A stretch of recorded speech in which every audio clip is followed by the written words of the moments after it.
Mais que veut dire mes paroles demeurent en vous? Qu'est-ce que ça veut dire réellement, concrètement? Si vous demeurez en moi et que mes paroles demeurent en vous, demandez ce que vous voudrez et cela vous sera accordé. Que veut dire mes paroles demeurent en vous? Parce que il a dit que nous n'avons pas des efforts à faire. Ce que tu as à faire, c'est d'avoir la foi. C'est ça que nous venons d'expliquer.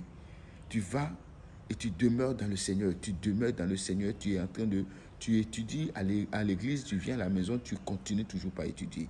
Il a dit dans le livre de Josué 1, verset 8, que ce livre de la loi ne quitte point ta bouche et tes yeux braqués dedans. Médite-le nuit et jour, afin de faire tout ce qui a été écrit dedans. Et c'est alors que tu auras la réussite, tu seras béni, tu auras ceci, tu auras cela.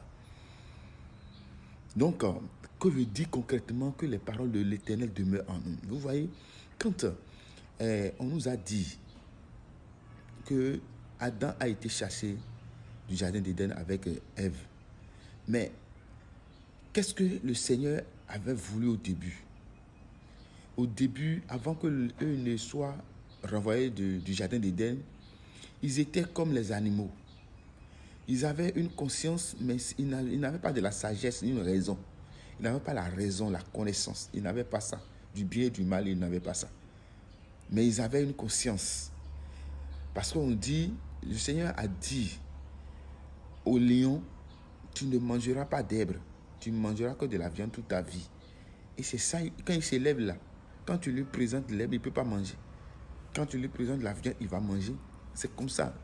Il a une conscience, sa conscience est faite comme ça.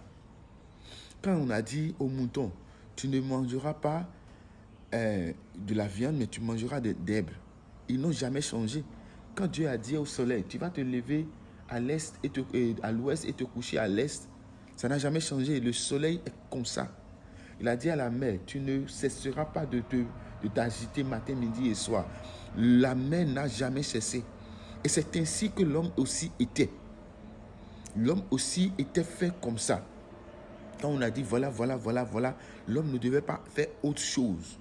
Il devait être comme ça. Toute sa vie. Et donc, quand l'homme a été manipulé par le serpent, le diable, et qu'il a commencé par pécher, on l'a chassé du jardin d'Éden et on a demandé maintenant à ce qu'il redevienne cet homme sans conscience, sans raison. C'est-à-dire qu'il soit à la hauteur de Dieu, qu'il soit réellement à la hauteur de Dieu, maintenant qu'il connaît le bien et le mal, qu'il sache choisir le bien. Et là, il a fait tous ses efforts, mais l'homme n'a pas pu.